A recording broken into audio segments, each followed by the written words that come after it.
दोस्तों, हर एक इच्छाधारी नागिन के पास एक बहुमूल्य चीज होती है जिसे हम लोग नागमणि के नाम से जानते हैं। नागमणि से प्राप्त हुई शक्तियों के सहारे वो किसी का भी रूप धारण कर सकती है और कोई भी आकार ले सकती है। दोस्तों, कहते हैं एक साधारण नाग नागिन कार्तिक पूर्णिमा के दिन बगैर मणि के भी विशेष शक्तियां प्राप्त करते हैं। दोस्तों, नाग नागिन महादेव को ही अपना आराध्य देव मानते हैं।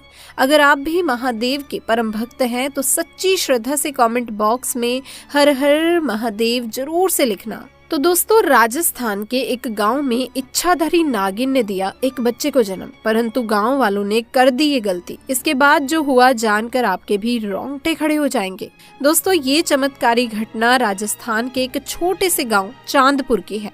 दरअसल ये घटना घटित हुई चांदपुर के मुखिया और वहां के सबसे धनी इंसान आकाश जी के साथ। परंतु आकाश जी आज से करीब 8 साल पहले एक साधारण और गरीबी का जीवन व्यतीत करते आ रहे थे। वो अक्सर जंगल में अपनी गाय को चराने जाया करते थे। एक दिन वो गाय चरा के अपने घर आ रहे थे तो उन्होंने देखा कि उनकी एक गाय जंगल में ही रह गई है। तो वो उसे ढूंढने के लिए वापस जंगल में चले गए। वो गाय को ढूंढते ढूंढते जंगल के थोड़ा और अंदर चले गए। इस जंगल में एक इच्छाधारी नागिन अपने नाग के साथ एक विशाल पेड़ के पास रहा करती थी। वो नागिन गर्भवती थी, शाम का वक्त था और आकाश उस पेड़ के पास से गुजर रहा था तो उसे वहां एक तेज चमकती हुई चीज दिखाई दी, परंतु साथ ही वो दोनों नाग नागिन भी वहीं थे। उन्हें देख वो थोड़ा डर गया और तुरंत ही वहां से जल्दी से घर की ओर भागा। आकाश इतना घबराया हुआ था कि उस समय तो उसने पीछे मुड़कर तक नहीं देखा, परंतु उस रात उसके ध्यान में वो चीज जो चमक रही थी बार बार आ रही थी। वो इतना तो समझ गया था कि हो ना हो बहुत ही मूल्यवान चीज थी और अगर वो मुझे मिल गई तो मैं भी धनवान हो जाऊंगा। परंतु सबसे बड़ी मुसीबत थी वो दोनों नाग नागिन। अगले दिन वो वापस जंगल उसी पेड़ वाले स्थान पर गया और कुछ दूर खड़े रहकर छिपकर उस पेड़ के पास रह रहे नाग नागिन को देखने लगा। कुछ देर देखने के बाद उसने ध्यान दिया कि नागिन तो गर्भवती है। वो उस रात घर आकर सोचने लगा कि अच्छा मौका होगा, जब नागिन अपने बच्चे को जन्म देगी तभी वो नागमणि चोरी कर लेगा, क्योंकि उस समय नागिन कमजोर होगी। बस नाग को मारना होगा। दोस्तों, कहते हैं अगर किसी नाग के मुंह की तरफ गोबर मार दिया जाए तो वो अपना होश खो बैठता है। अब आकाश हर रोज गोबर लेकर उस विशाल पेड़ के पास छुपकर सही मौके का इंतजार करने लगा। एक दिन वो मौका भी आया जब नागिन अपने बच्चे को जन्म देने वाली थी। तभी चुपके से आकाश ने नाग के मुंह पर तेजी से गोबर मारा और फिर एक बड़े पत्थर से नाग को मार डाला। फिर उसने नागिन और उसके बच्चे को भी मार डाला और उस मणि को उठाकर जल्दी से घर की तरफ निकल पड़ा। परंतु दोस्तों, उधर नागिन किसी तरह बच गई थी, बस बेहोश पड़ी थी। जब नागिन को होश आया, उसने अपने बच्चे और पति को मरा देखा तो उसके तो दुख दर्द का ठिकाना ही नहीं रहा। वो उस समय गुस्से से पागल हुई जा रही थी। उसने आकाश से बदला लेने की ठानी, परंतु मणि चली जाने के कारण वो अपनी शक्तियों का प्रयोग नहीं कर सकती थी। परंतु अभी भी वो अपना रूप तो बदल ही सकती थी। इधर आकाश को जैसे ही मणि मिली, उसका पूरा जीवन ही परिवर्तित हो गया।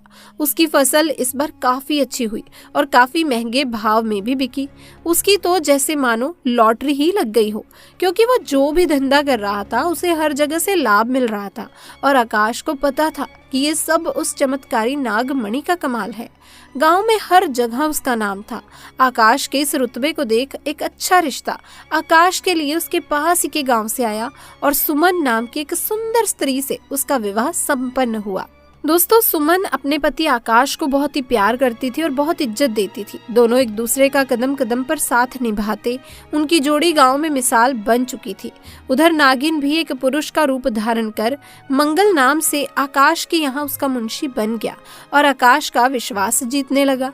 आकाश भी मंगल के व्यवहार और वफादारी को देख उसे अपने भाई समान ही मानने लगा। एक दिन सुमन अपने पति आकाश के पास आती है और बताती है, तुम पिता बनने वाले हो, मैं गर्भवती हूँ। ये सुन आकाश की तो खुशी का ठिकाना ही नहीं रहा।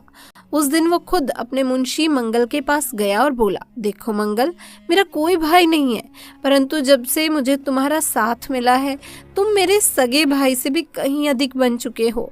आज मैं बहुत ही खुश हूँ, इसलिए आज मैं अपनी पत्नी और तुम्हें एक खास जगह लेकर जाना चाहता हूँ, क्योंकि मेरा इस दुनिया में तुम लोगों के सिवा कोई नहीं है। और वो अपनी पत्नी और मंगल को कार में बैठाकर गांव के एक कोने में ले जाकर कार एक छोटी सी कुटिया के सामने रोकता है और बताता है कि जब वो छोटा था तब इसी कुटिया में उसकी माँ की जान उसे जन्म देते ही चली गई थी। उसके पिता तो पहले ही गुजर चुके थे।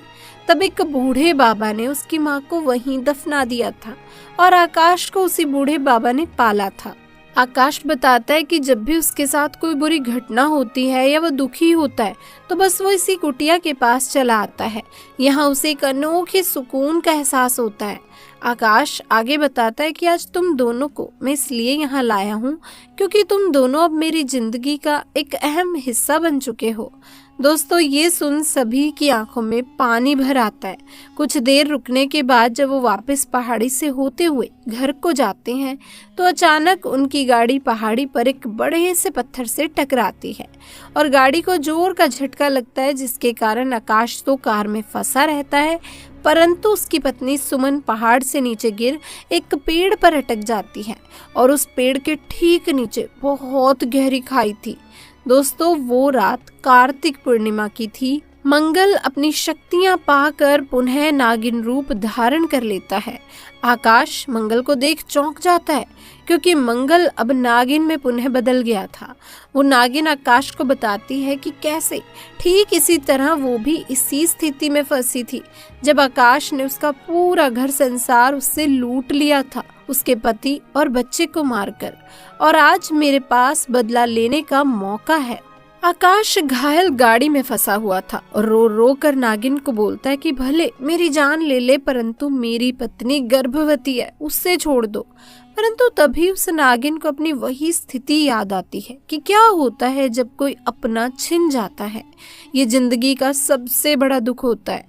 नागिन ने आकाश का उसकी पत्नी के प्रति सच्चा प्यार देख उसे माफ कर दिया और सुमन को उस पेड़ से निकाल बचा लिया तथा दोनों को हॉस्पिटल छोड़ खुद वापस जंगल में उसी विशाल पेड़ के पास चली गई। जब आकाश हॉस्पिटल से स्वस्थ होकर अपनी पत्नी के साथ घर वापस लौटा तो दोस्तों उसे अपनी गलती का एहसास हुआ और उसने जाना कि उसने कितनी बड़ी गलती करी है। वो नागमणि को लेकर उसी विशाल पेड़ के पास गया और उस पेड़ के पास उस नागमणि को रख फूट फूट कर रोने लगा और शाम को वापस घर आ गया। तो दोस्तों, आप भी हमेशा ध्यान रखें क्योंकि नाग नागिन का प्रेम एक दूसरे के लिए अटूट होता है। ये एक दूसरे की दूरी को सहन नहीं कर पाते। अगर आप किसी भी नागिन के नाग को मार देते हैं तो नागिन अपने नाग की आंखों में देखकर ये पता लगा लेती है कि उसके नाग का कातिल कौन है। नागिन नाग के कातिल को 7 जन्मों तक नहीं छोड़ती, उसके पीछे पड़ी रहती है और जब तक दोस्तों वो उसे खत्म नहीं कर देती वो खुद भी चैन की सांस नहीं लेती। तो इसलिए आप ध्यान रखिए, कभी भी नाग नागिन से पंगा ना ले वरना इसका परिणाम भयंकर हो सकता है। तो दोस्तों, कभी कभी इंसान लालच में इतनी बड़ी गलती कर बैठता है कि फिर उस गलती को कभी भी ठीक नहीं किया जा सकता और बस अंत में पछतावा रह जाता है। आपको ये घटना कैसी लगी आप हमें कमेंट बॉक्स में आके जरूर बताइएगा। इसी के साथ इस वीडियो को लाइक करें, शेयर करें और चैनल को सब्सक्राइब करें। मिलते हैं किसी और वीडियो में, तब तक के लिए आप सभी का धन्यवाद।